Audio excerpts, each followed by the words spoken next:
నకిలీ కేసులో కేవలం అధికారులు ఇతరులపై చర్యలు తీసుకున్నారు. అప్పటి టీటీడీ చైర్మన్లు కానీ మెంబర్లపై కానీ ఏదైనా యాక్షన్ ఉంటుందా? మెంబర్లకేమీ సంబంధం లేదు. టీటీడీ చైర్మన్కి ఉంది. కానీ ఆడ ఎక్కడ సంతకం పెట్టాడు? దొంగ కదా, తెలుసు కదా. క్రిమినల్ ఎట్లా ఉంటాడో దొరుకుతాడా? అమాయకులు పోతారు లోపలికి. ఎవరు సప్లై చేశారు? ముస్లింకి ఇస్తారండి. కల్తీ నేవి డాల్డా కలిపి తీసుకొచ్చాడు.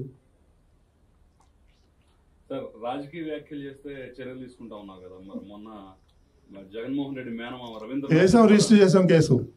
అలాగే రోజా మీద కూడా రోజా రాజకీయ వ్యాఖ్యలు ఏం చేయలేదు. హయాంలో కూడా పెద్ద పెద్ద గుంపును వేసుకుని వస్తుంది. అది గుంపుని వేసుకొని వస్తుంది, దానికేమో ప్రివిలేజీ. దాన్ని కట్టడి చేయడం చేస్తాం. ఎందుకు చేయం? ఇంకా చేస్తాం అన్నీ. ఎందుకు చేయం? అందరికి ఒకటే రూల్. నేను 15 రోజులు అడిగింటే ఒకరోజు కూడా నేను వెళ్తా దర్శనానికి వెళ్ళను. ఎందుకు వెళ్ళను అంటే నేను వెళ్ళొచ్చే లోపల ఇంకొక 50 మంది 100 మంది దర్శనం చేసుకుంటారు. సామాన్య భక్తులు, వాళ్ళకి ఇబ్బంది కలగకూడదని నేను దర్శనానికే పోను. నేను అంత నిబద్ధతతో అంత క్లీన్గా ఉన్నాను. మా మీద బురద జల్లే ప్రయత్నం చేస్తాడు. నా దగ్గర అన్ని రికార్డు ఉంది. వీళ్ళు రోజుకి ఎన్ని టికెట్లు ఇచ్చినారని నా దగ్గర ఆ కోటలో ఏదైతే ఉందో ఆఫీసులు అవన్నీ వదిలిపెట్టిపోయారు. అవన్నీ నేను దాచిపెట్టాను.